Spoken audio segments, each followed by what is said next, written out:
कुंभ संक्रांति की कथा और कुंभ संक्रांति से जुड़ी कुछ जानकारी। सूर्य के इस राशि परिवर्तन को संक्रांति कहा जाता है। जब सूर्य देव अपनी राशि परिवर्तन करते हुए कुंभ राशि में प्रवेश करते हैं तो इसे कुंभ संक्रांति कहा जाता है। कुंभ संक्रांति के दिन स्नान और दान का विशेष महत्व बताया गया है। कुंभ संक्रांति 2024 का यह पर्व हिंदू धर्म में बेहद ही खास महत्व रखता है। 13 फरवरी यानी आज मंगलवार को सूर्य देव मकर राशि से निकलकर कुंभ राशि में प्रवेश करेंगे।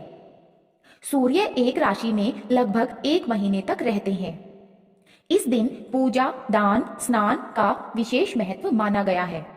वहीं इस दिन कुंभ संक्रांति की कथा भी जरूर पढ़नी या सुननी चाहिए। ऐसा करने से व्यक्ति के जीवन में आने वाली हर बाधा दूर हो जाती है। आइए सुनते हैं कुंभ संक्रांति की कथा। कथा सुनने से पहले अगर आप मेरे चैनल पर नए हैं तो प्लीज मेरे चैनल को सब्सक्राइब कर लें। कुंभ संक्रांति के दिन से जुड़ी पौराणिक कथा के अनुसार प्राचीन समय में हरिदास नाम का एक ब्राह्मण हुआ करता था। हरिदास विद्वान होने के साथ साथ बेहद ही धार्मिक और दयालु स्वभाव का था। हरिदास की पत्नी का नाम गुणवती था। अपने पति की तरह गुणवती भी धार्मिक कार्यों में लीन रहती थी और कभी भी किसी का अनादर नहीं करती थी।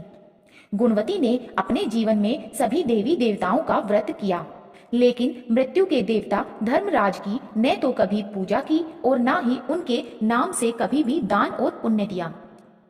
ऐसे में मृत्यु के पश्चात जब चित्रगुप्त उनके पापों का लेखा जोखा पढ़ रहे थे तब उन्होंने गुणवती को अनजाने में हुई अपनी इस गलती के बारे में बताया।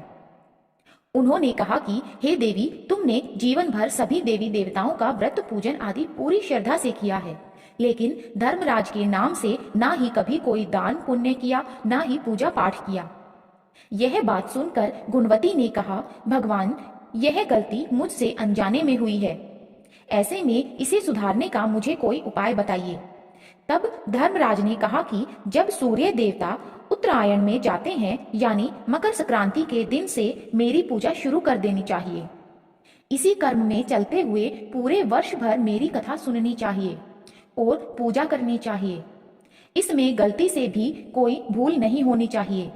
मेरी पूजा के दौरान मन में किसी तरह का कोई पाप, किसी के बारे में कोई बुरा विचार, कोई छल कपट नहीं होना चाहिए।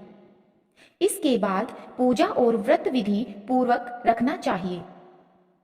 जो कोई भी व्यक्ति ऐसा करता है और इसके बाद साल भर के बाद उद्यापन कर देता है, उसे जीवन में सभी सुख समृद्धि अवश्य प्राप्त होती हैं।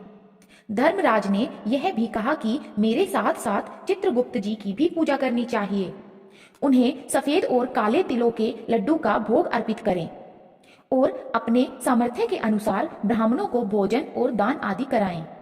ऐसा करने वाले व्यक्ति के जीवन में कभी भी कोई कष्ट नहीं रहता है और उसके जीवन में समस्त सुख आजीवन बने रहते हैं।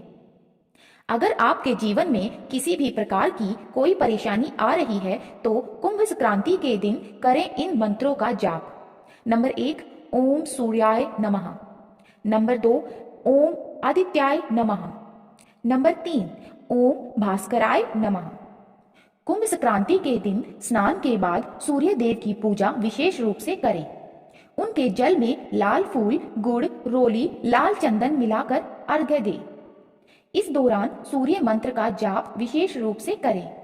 सूर्य चालीसा का पाठ करें। ऐसा करने से कुंडली में स्थित सूर्य की स्थिति मजबूत हो सकती है। साथ ही यश कीर्ति में भी वृद्धि हो सकती है और पिता का साथ भी मिलेगा। अगर आपको यह कहानी अच्छी लगी तो इसे अपने सगे संबंधियों व दोस्तों के पास जरूर शेयर करें और हमारी वीडियो को लाइक करें और इसी तरह की जानकारी पाने के लिए जुड़े रहें हमारे चैनल कथाएं और कहानियां से। धन्यवाद।